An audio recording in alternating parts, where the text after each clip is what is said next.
देव उठनी एकादशी 2 नवंबर रविवार 2025 को मनाई जाएगी। एकादशी तिथि प्रारंभ 1 नवंबर 2025 को प्रातःकाल 9:11 से, एकादशी तिथि समाप्त 2 नवंबर 2025 को प्रातःकाल 7:21 तक।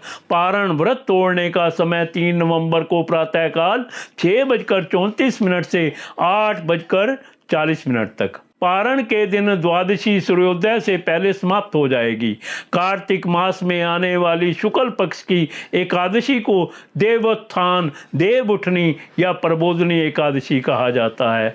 यह एकादशी दीपावली के बाद आती है। आषाढ़ शुक्ल पक्ष की एकादशी को देव शयन करते हैं और कार्तिक शुक्ल पक्ष की एकादशी के दिन उठते हैं, इसलिए इसे देवोत्थान एकादशी कहा जाता है।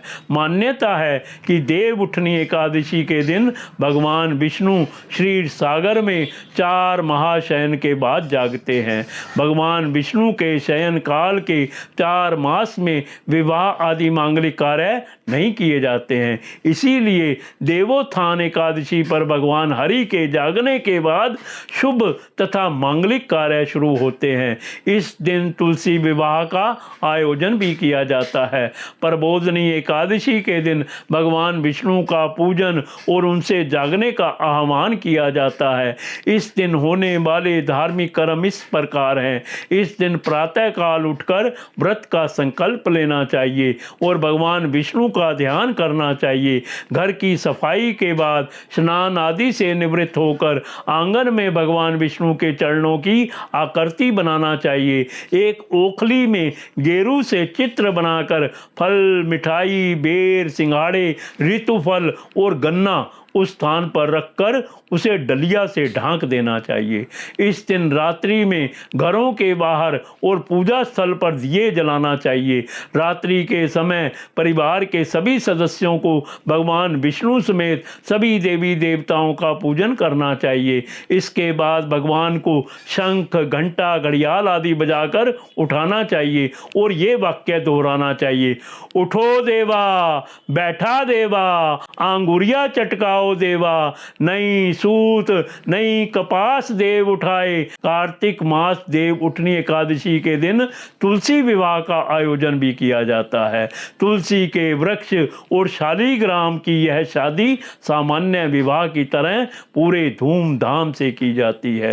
तुलसी को विष्णु प्रिया भी कहते हैं, इसलिए देवता जब जागते हैं तो सबसे पहली प्रार्थना हरि वल्लभा तुलसी की ही सुनते हैं। तुलसी विवाह का सीधा अर्थ है तुलसी के माध्यम से भगवान का आह्वान करना।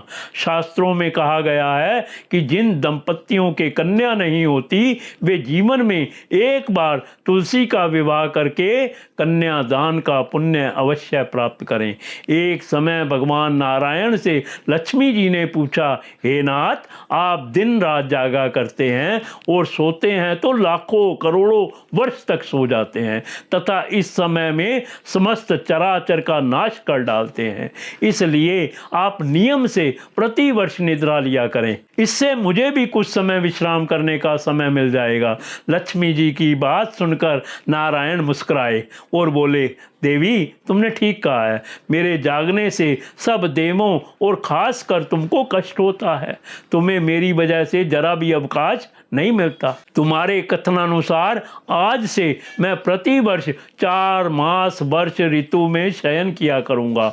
उस समय तुमको और देवगणों को अवकाश होगा। मेरी यह निद्रा अल्प निद्रा और प्रलयकालीन महानिद्रा कहलाएगी। मेरी यह अल्प निद्रा मेरे भक्तों के लिए परम मंगलकारी होगी। इस काल में मेरे जो भी भक्त मेरे शयन की भावना कर मेरी सेवा करेंगे और शयन व उत्थान के उत्सव को आनंद पूर्वक आयोजित करेंगे, उनके घर मैं तुम्हारे साथ निवास करूंगा।